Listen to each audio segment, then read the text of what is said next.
Se eu tivesse que citar um nome do velho rádio que reunisse, entre muitos outros artistas, maior versatilidade e talento, eu não pensaria duas vezes. Paulo Gracindo. Quer saber mais? Venha conosco.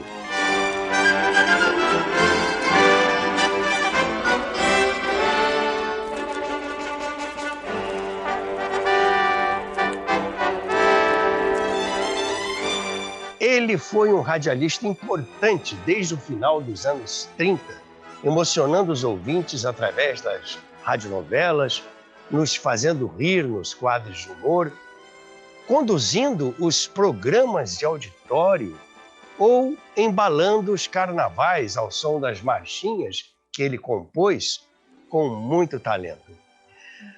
A vida artística de Paulo Gracindo foi tão vasta que não caberia aqui apenas num episódio. Então, por isso, nós reunimos a vida dele em 4 episódios. Vamos dividir o tema em 4 partes. E como aqui o assunto é a história do rádio, vamos falar de Paulo Gracindo apenas no que se refere ao rádio, a sua trajetória no rádio. Paulo Gracindo no rádio. Chegou ao Rio em 1930, vindo de Maceió como soldado em plena Revolução de 30, cheio de sonhos, preocupações e muita vontade de vencer. Embora os mais jovens o conheçam melhor através das telenovelas, é bom dizer que Gracindo começou no teatro. Com habilidade, angaria conhecimento, introduzindo-se em companhias teatrais, une-se a Procópio Ferreira e a Dulcinea de Moraes, que eram destaques na época. No teatro, conhece o ator e diretor Olavo de Barros. É quando Olavo de Barros começa na Tupi a fazer umas experiências com um negócio chamado de radioteatro, uma novidade, que na época tinha o nome de Teatro Cego. O Olavo de Barros, que era um grande diretor e ator e gostava muito de mim, me convidou, porque eu lia fácil, né? Então eles procuravam aqueles atores que liam mais facilmente, de primeira. Então ele me convidou para o que se chamava naquele tempo o Teatro Cego. E logo depois, Olavo de Barros monta um pequeno grupo lá na Rádio Tupi e lança então aquela que seria a primeira novela transmitida pelo rádio. Pioneira. Chamava-se Mulheres de Bronze. Isso sabe quando? Em 1937. O triângulo amoroso da trama era formado por Paulo Gracindo e também por um jovem que na vida real era professor de língua portuguesa e que se transformaria no grande ator e diretor Paulo Porto. Paulo Porto fez grande carreira tanto no rádio quanto na TV Tupi e no cinema nacional, como ator e diretor. O papel feminino era vivido por Norca Smith. O sucesso de Mulheres de Bronze foi tão grande que Olavo de Barros, que aparece aqui nesta foto, ao lado do novelista Luiz Quirino, segue com outras novelas, sempre com Paulo Gracindo no papel principal. Mas a carreira como animador de auditórios chega graças a uma indicação de seu colega na Rádio Tupi, Ari Barroso. É porque eu comecei em rádio como radiator, depois é que eu fui ser realmente animador. E quem me ensinou a ser apresentador, animador, foi o Ari Barroso. Porque o Ari faltava muito aos calouros, porque ele ia irradiar o futebol e não vinha a tempo. Então o Ari me recomendava, disse, bota o Gracindo que ele faz direito. E eu comecei a fazer os calouros do Ari, fiz muito e aprendi com ele. Os dois já atuavam juntos na Tupi. Nesta foto dos anos 40, Paulo Gracindo, de branco, e Ari, à direita de seu vídeo, se apresentam no palco auditório. Este palco seria atingido por violento incêndio que destruiu a emissora em fevereiro de 1949. Eu conto isso no meu livro.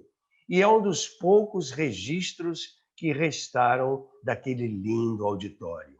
Um dia contarei a história do incêndio da Rádio Tupi, que eu assisti com os meus próprios olhos quando eu era menino. isso em 1949.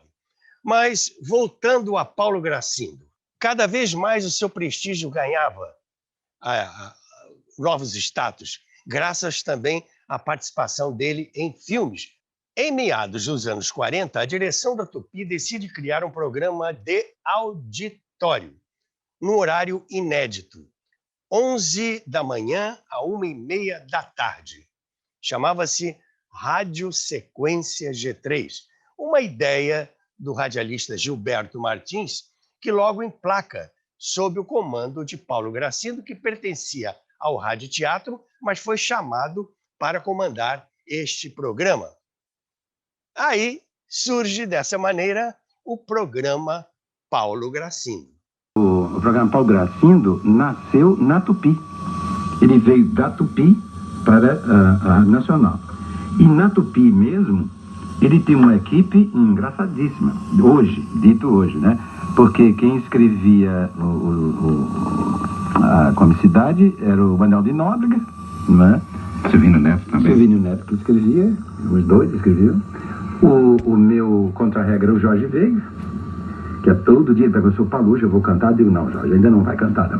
Porque você tem uma voz muito feia, tá? Veja você, que depois um dia eu deixei ele cantar e foi um sucesso, que depois eu arranjei até aquele título para ele, né? O caricaturista do samba e tal. E você às vezes anunciava Jorge Vegueiga, né? Eu não ia vou fazer naquele tempo, né? Jorge Vegueiga e tal. O caricaturista do samba. E o cobrador, que era o Chacrin, o Adelardo. Nossa, é o cobrador do programa. O horário de 11 a 1h30 da tarde pegava os ouvintes almoçando em suas casas, nos bares, nos restaurantes do centro da cidade, que ligavam o rádio a todo volume. Até nas calçadas do centro da cidade se podia escutar Rádio Sequência G3. Esse programa era uma espécie de fantástico show da vida pelo rádio. Tinha um pouco de tudo. Ele tinha poesia, tinha humor, tinha informação, promoções, sorteios, música e tudo ao vivo, com a participação do auditório, aquele lindo auditório da Rádio Tupi, que ainda vou falar sobre ele, sob o comando de Paulo Gracindo. E se alguém perguntar por que Rádio Sequência G3, eu digo, porque PRG3 era o prefixo da Rádio Tupi. PRG3, Rádio Tupi do Rio de Janeiro.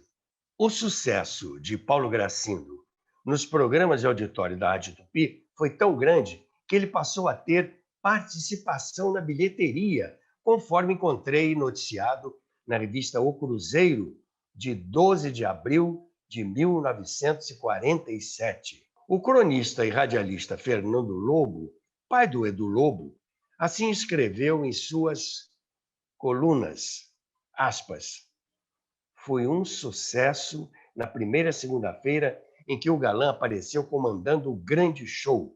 A praça em frente ao prédio da Avenida Venezuela 43 recebeu uma multidão. O auditório ficou lotado. E o animador está feliz, pois tem 25% da bilheteria. Fecha aspas. Gracindo colocou todo o seu talento na Rádio Tupi. Ele fez radioteatro, conduziu programas de auditório e chegou a escrever uma radionovela, A Mulher dos Meus Sonhos. Já falei dessa novela aqui nas radiocacetadas, que ele fez em parceria com o Oduvaldo Viana, grande novelista, Oduvaldo Viana, pai do Vianinha, Oduvaldo Viana, filho, famoso também. O reinado de Gracindo na Tupi se estenderia até o final dos anos 40, quando ele foi contratado pela Rádio Nacional. Sua trajetória artística na emissora dos Diários Associados foi coroada de pleno êxito, durou cerca de 13 anos e foi pautada pela competência, pelo coleguismo, pois Gracindo estava sempre disponível a ajudar os mais jovens, aqueles que estavam começando, quer fossem cantores, radioatores, contra-regras. Era por causa disso muito admirado, uma pessoa muito querida pelos colegas. E isso se constitui, inclusive, numa marca da sua vida. Paulo Gracindo, o bem-amado. Este será o tema do próximo episódio, que, por sinal, é o título do filme que Gracindo Júnior fez sobre seu pai. Olha, em fundo, vocês ouvem a música que serviria de prefixo para os programas de Paulo Gracindo nos anos 50, mas isso aconteceria na Rádio Nacional. E então, estão gostando de conhecer um pouco da história de Paulo Gracindo? Bom, gostou? Like, se inscreva, compartilhe e leia o nosso livro, A História do Rádio Teatro. Estas e outras histórias estão aqui neste livro. E também no meu blog. Olha o endereço aí, olha aí o endereço do nosso blog. Entrando no blog, você vai descobrir como é que compra o livro. Entrando no blog, você vai ver outras histórias interessantes, com fotos, coisas muito bonitas sobre a história do rádio. E vamos nos despedir ouvindo aqui a música do prefixo do programa Paulo Gracindo na Rádio Nacional. Até a próxima, amigos!